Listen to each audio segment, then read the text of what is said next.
Marie. Du bois de Chiarmello jusqu'au moulin de terre, j'ai poussé tout le jour sur le bord de la mer, respirant sous les pins leur odeur de résine, poussant devant mes pieds leurs feuilles laissées fines. Et d'instant en instant, par-dessus Saint-Michel, lorsqu'éclatait le bruit de la barre d'Entel, m'arrêtant pour entendre, au milieu des bruyères, Carnac m'apparaissait avec toutes ses pierres, et, parmi les menhirs erraient comme autrefois les vieux guerriers des clans, leurs prêtres et leurs rois. Puis, je marchais encore au hasard et sans règle. C'est ainsi que, faisant le tour d'un champ de seigle, je trouvais deux enfants couchés au pied d'un hou, deux enfants qui jouaient sur le sable, aux cailloux. Et soudain, dans mon cœur cette vie innocente, qu'une image bien chère à mes yeux représente.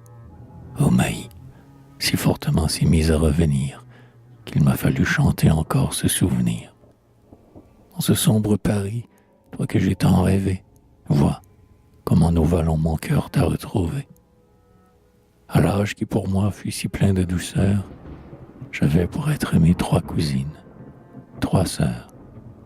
Elles venaient souvent me voir au presbytère. Le nom qu'elles portaient alors, je dois le taire. Toutes trois aujourd'hui marchent le front voilé, une près de Morlaix et deux à Camperlé.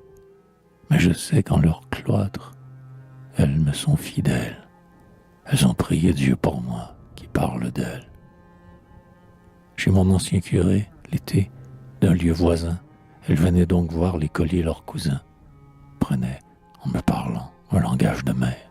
Ou bien, selon leur âge et le mien, moins sévère, s'informaient de Marie, objet de mes amours. Et si, pour l'embrasser, je la suivais toujours. Et comme ma rougeur montrait assez ma flamme, ces sœurs, qui sans pitié jouaient avec mon âme, curieuses aussi, résolurent de voir celle qui me tenait si jeune en son pouvoir.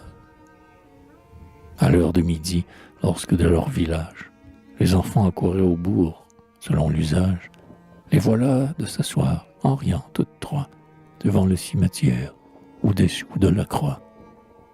Et quand au catéchisme arrivait une fille, rouge sous la chaleur et qui semblait gentille, comme il en venait tant de Kerbars, Keralvé, et par tous les sentiers qui vont à Tinévé, elle barrait sa route, et par plaisanterie, disait en soulevant sa coiffe, « Es-tu Marie ?» Or celle-ci passait avec Joseph Daniel.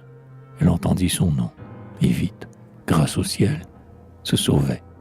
Quand Daniel, comme une biche fauve, le poursuivit, criant « Voici Maï qui se sauve !» Et, sautant par-dessus les tombes et leurs morts, au détour du clocher la prit à bras-le-corps. Elle se débattait, se cachait la figure, mais chacun écarta ses mains de sa coiffure, et les yeux des trois sœurs s'ouvrirent pour bien voir cette grappe du scorf, cette fleur de blé noir.